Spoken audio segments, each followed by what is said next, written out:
최근 롯데 면세점이 인천공항에서 철수한 데 이어 신라와 신세계 등 대기업 면세점들이 임대료 인하율을 두고 인천공항공사와 갈등을 빚고 있습니다.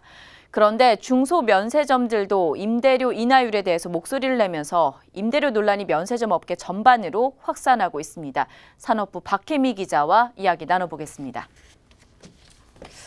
네, 박 기자, 일단 오늘 인천공항공사 앞에서 중소면세점 업체들이 항의 집회를 가졌습니다. 어떤 얘기들이 오갔습니까? 네, 말씀대로 오늘 오전에 인천공항공사 청사 앞에서 인천공항에 입점해 있는 중소면세점 업체 4곳이 면세점 임대료 인하율을 변경해달라고 한 목소리를 냈습니다. 이들은 제2 여객터미널 오픈으로 인한 임대료 할인율 조정을 요구하고 있습니다. 공항공사는 27.9% 일괄 인하율을 적용하겠다고 했는데요. 중소업체들은 여객동 인하율 37.5%와 항공사별 객단가를 반영한 재검토를 요구한 상황입니다. 제2터미널이 지난 1월에 문을 열면서 승객수가 가장 많은 대한항공 등 4개 항공사가 이 터미널로 이전한 상황인데요. 승객수 감소로 인한 매출 감소를 반영해서 임대료 할인폭을 정해야 된다는 겁니다. 또 대기업과 같은 영업요율, 즉 판매 수수료도 35에서 40%가량 낮춰서 지속적인 영업이 가능하게 해달라고 요구하고 있습니다. 근데 사실 중소면세점 같은 경우에는 대기업이 60% 정도를 내고 있으니까 이미 혜택을 받고 있는 건 아닙니까? 네, 맞습니다. 정부가 지난 2012년에 중소 중견기업 활성화 정책을 낸 이후에 2015년에 인천공항공사가 중소면세점에 대기업 대비 60%가량 낮은 임대료를 책정했습니다. 하지만 중소업체는 임대료만 낮을 뿐 판매 수수료와 마케팅, 공동 프로모션 등 이런 요구는 여전히 대기업과 같은 수준인데다 입지 조건도 상대적으로 좀 불리하기 때문에 경쟁력이 좀 뒤떨어진다, 이렇게 주장하고 있습니다. 따라서 품목별로 영업 요율을 차등 적용해달라, 이런 요구를 하고 있는데요. 업계 관계자의 말 들어보시죠. 대기업과 중소기업 간의 그 상품 매입 원가 차이가 굉장히 많습니다. 대기업은 아무래도 유통 전문화된 기업이기 때문에 중소기업에 비해서 그런 거에 강점을 가지고 있고, 그다음에 면세점 내에서도 가장 판매가 용이한 중심에 대기업군들이 포진되어 있거든요. 그러나 대기업과 중소기업은 상품 판매 후 공항에 내는 영업요율, 즉 판매 수수료는 똑같이 공항공사에 내야만 하는 현실입니다. 또 이들은 여객동과 탑승동을 구분해서 인하율을 적용해달라, 이런 요구도 하고 있습니다. 특히 제2터미널 개장으로 항공사들이 재배치되면 항공사의 위치에 따라 승객수가 달라지고 업체들의 매출에도 영향이 불가피하다는 겁니다. 네, 제2터미널 개장에 따른 인하율 차등 적용 같은 경우에는 대기업에서도 이미 요구를 하고 있죠. 네, 맞습니다. 신세계나 신라 면세점 등 대기업 면세점들은 이미 인천공항공사를 상대로 구역별 임대료 인하율을 차등 적용해달라는 요구를 하고 있습니다.